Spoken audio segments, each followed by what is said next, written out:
ஒரு மனிதன் தன் வாழ்க்கையின் பாதியை சிறையிலே கழிக்கிறார். சொத்து சேர்க்கவில்லை, அதிகாரம் தேடவில்லை, ஆனால் மக்களுக்காக, தொழிலாளர்களுக்காக, தமிழுக்காக, சமத்துவத்திற்காக தன் முழு வாழ்க்கையையும் அர்ப்பணித்தார். இன்று அவரை பற்றி அதிகம் பேசப்படுவதில்லை, ஆனால் ஒரு காலத்தில் அவரது பேச்சு இளைஞர்களின் ரத்தத்தை கொதிக்க வைத்தது. அவர்தான் ஜீவானந்தம். 1907 ஆகஸ்ட் 21 நாகர்கோயிலுக்கு அருகிலுள்ள பூதப்பாண்டி என்ற கிராமத்தில் ஒரு குழந்தை பிறக்கிறது. அவருக்கு சொரிமுத்து என்று பெயர் வைக்கப்படுகிறது. ஒரு சாதாரண குடும்பம், சாதாரண வாழ்க்கை. ஆனால் அந்த சிறுவன் பின்னாளில் தமிழ்நாட்டின் மிகப்பெரிய பொதுவுடைமை தலைவர்களில் ஒருவராக மாறப்போகிறான் என்பதை அப்போது யாரும் அறிந்திருக்கவில்லை. சிறு வயதிலிருந்தே ஜீவாவுக்கு புத்தகங்கள் மீது அதிக ஈர்ப்பு. கவிதைகள் எழுதுவது, நாடகங்கள் எழுதுவது, மேடையில் நடிப்பது, இவையெல்லாம் அவரின் வாழ்க்கையின் ஒரு பகுதியாகிவிட்டன. 9ஆம் வகுப்பு படிக்கும் வயதிலேயே கவிதை எழுதினார். 10ஆம் வகுப்பில் இருந்த போதே ஒரு நாவல் எழுதினார். அவருக்குள் இருந்த தீ சாதாரண தீ இல்லை, அது ஒரு புரட்சியின் ஆரம்பம். அந்த காலத்தில் இந்தியா முழுவதும் சுதந்திர போராட்டத்தின் நெருப்பு எரிங்காத்மா காந்தியின் கொள்கைகள் இளம் ஜீவாவை ஈர்த்தன. கதர் ஆடை அணிய ஆரம்பித்தார். அந்நிய துணிகளை எதிர்த்தார். ஆனால் ஒரு சம்பவம் ஜீவாவின் வாழ்க்கையை முழுவதுமாக மாற்றியது. அது பகத்சிங்கின் தூக்கு தண்டனை. அந்த செய்தி ஜீவாவின் மனதை உலுக்கியது.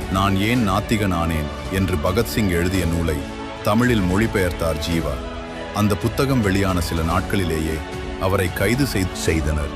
கை கால்களில் சங்கிலி கட்டி வீதி வீதியாக இழுத்துச் சென்றனர். திருச்சி சிறையில் அடைத்தனர். ஆனால் அவர்கள் சிறையில் அடைத்தது ஒரு மனிதனை மட்டுமல்ல, ஒரு புரட்சியின் குரலை. ஜீவா தீண்டாமையை எதிர்த்தார், சாதி வேறுபாட்டை எதிர்த்தார். அவரது செயல்கள் சொந்த ஊர் மக்களுக்கே கோபத்தை ஏற்படுத்தின. இறுதியில் அவருடைய குடும்பத்தினரே அவரை எதிர்க்க ஆரம்பித்தனர். கொள்கையை விட்டுவிடு என்றார்கள். ஆனால் ஜீவா மறுத்தார். 17 வயதில் வீட்டை விட்டு வெளியேறினார். ஒரு இளைஞன், குடும்பம் இல்லாமல், பணம் இல்லாமல், ஆனால் ஒரு கொள்கைக்காக வாழ ஆரம்பித்தார். 1930களில் ஜீவா முழுமையாக பொது உடைமை சிந்தனையில் ஈர்க்கப்பட்டார். தொழிலாளர்கள், ஏழைகள், ஒடுக்கப்பட்ட மக்கள், இவர்களுக்காக குரல் கொடுக்க ஆரம்பித்தார். அவரது பேச்சு சாதாரண பேச்சு இல்லை, அது நெருப்பு. அவர் எழுதிய பாடல்கள் தொழிலாளர்களை எழுச்சி பெறச் செய்தன. ஜனசக்தி போன்ற இதழ்களை தொடங்கி மக்களிடம் புரட்சி கருத்துக்களை கொண்டு சென்றார். தமிழில் மார்க்சிய கருத்துக்களை எழுத புதிய சொல்லாட்சிகளையே உருவாக்கினார். தமிழுக்கும் புரட்சிக்கும் இடையே ஒரு பாலமாக இருந்தார் ஜீவா. ஜீவாவின் வாழ்க்கையில் சிறை என்பது புதிதல்ல. ஏறத்தாழ 10 ஆண்டுகள், 10 ஆண்டுகள் சிறையில் கழித்தார். கம்யூனிஸ்ட் கட்சி தடை செய்யப்பட்ட போது